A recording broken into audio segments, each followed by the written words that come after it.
All right, so this is week two. Once again, I'm Professor Kim, and this week we're going to look at the history of social welfare policy. And so we'll take you through the historical context, all the major pieces of legislation that have been passed throughout the years in terms of social welfare. And so this is just a quick outline here of what I intend to cover this week. So first, we'll look at what are called three helping conundrums. These are essentially arguments put forth by a professor, a liberal policy scholar at Harvard named David Elwood.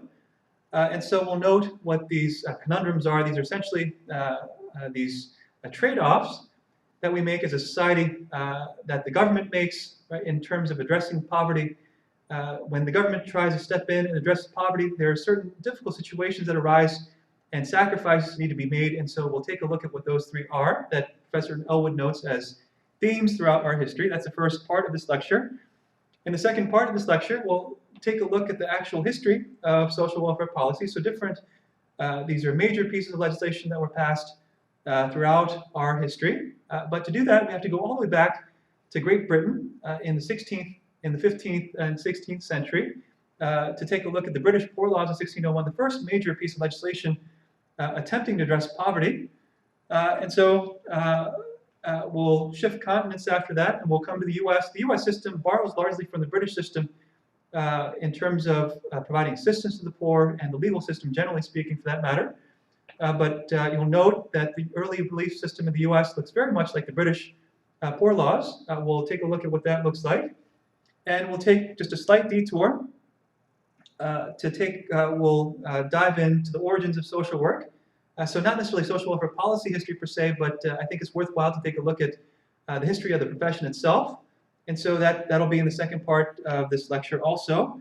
And then we'll get into what historians think of as the more modern era, of social welfare policy history, and that's into the 1920s, the Great Depression era, into the 1930s, and President Franklin Delano Roosevelt and his philosophy of government intervention, federal government intervention, in providing for general health, safety, and welfare of the U.S. citizens. And so that's what he calls a New Deal philosophy. And so we'll take a look at that modern period. That'll take us through the second part of this lecture. And then in the third part of this lecture, we're going to take a very close look at the distinction between social insurance on the one hand and public assistance. We noted that system before in terms of classifying all the different policies. That's a system that just arises basically from the Social Security Act of 1935, one of the major pieces of legislation that President FDR passed into law in the 1930s. And so we'll take a look at the basic features and the main distinctions between social insurance and public assistance in the third and last part of this lecture.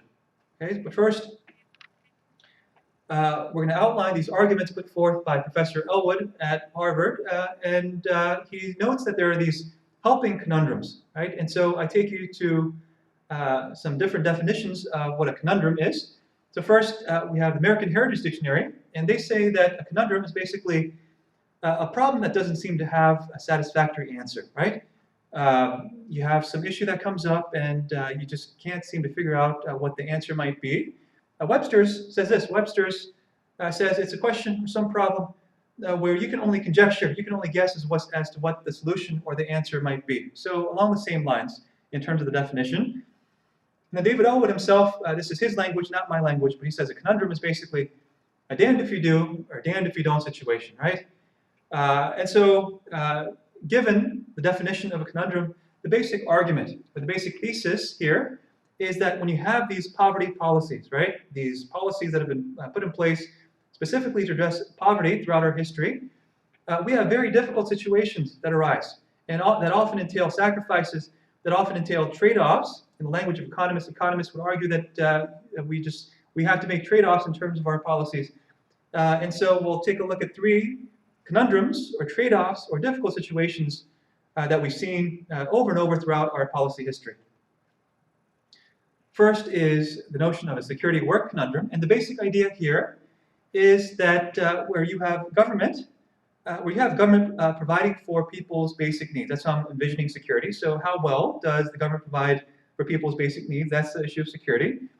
The argument is that the catch is that the more effectively our government provides for people's basic needs, then you may be reducing the incentive to work hard, right? And so there's different ways of thinking about this.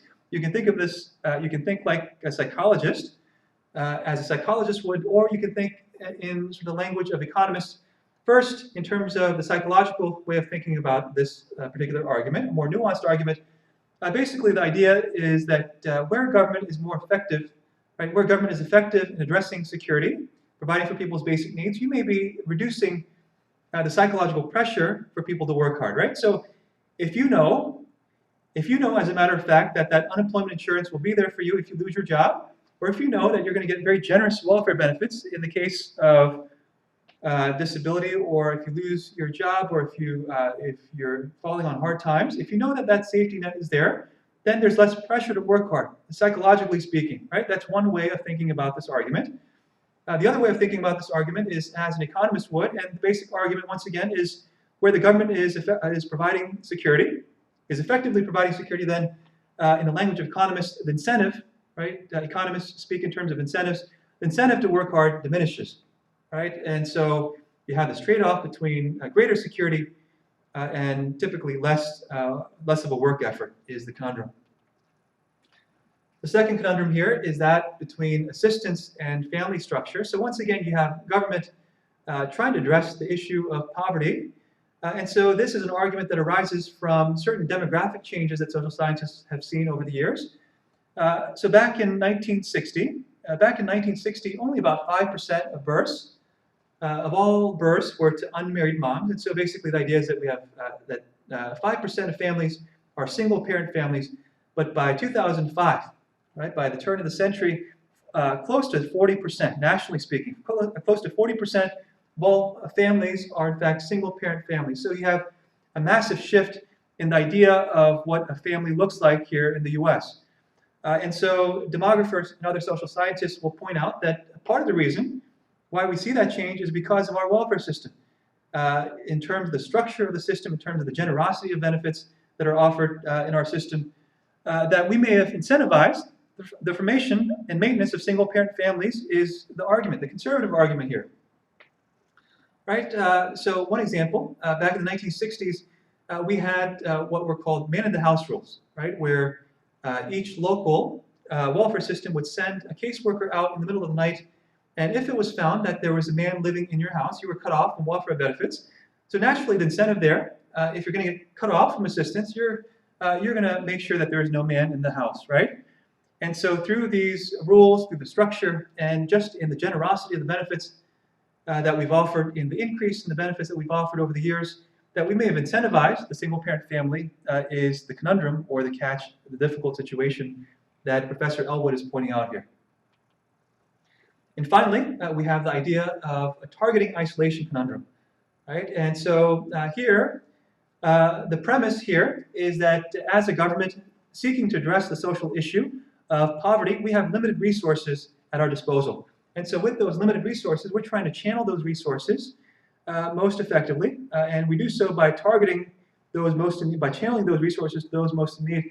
But the catch is, the difficult situation, or the conundrum here, is that the more effectively we seem to be targeting those resources, we're distinguishing those who receive those benefits or services between those who don't. And of course, the natural follow-up is that we end up isolating or stigmatizing the poor versus the non-poor, right? So it's essentially a stigma argument suggesting that the greater we target, right, the more we end up stigmatizing or isolating the poor in our poverty policies. All right, so as we make our way through this historical discussion, try to keep this in the back of your mind, these themes in the back of your mind, and see where these themes seem to pop up for you.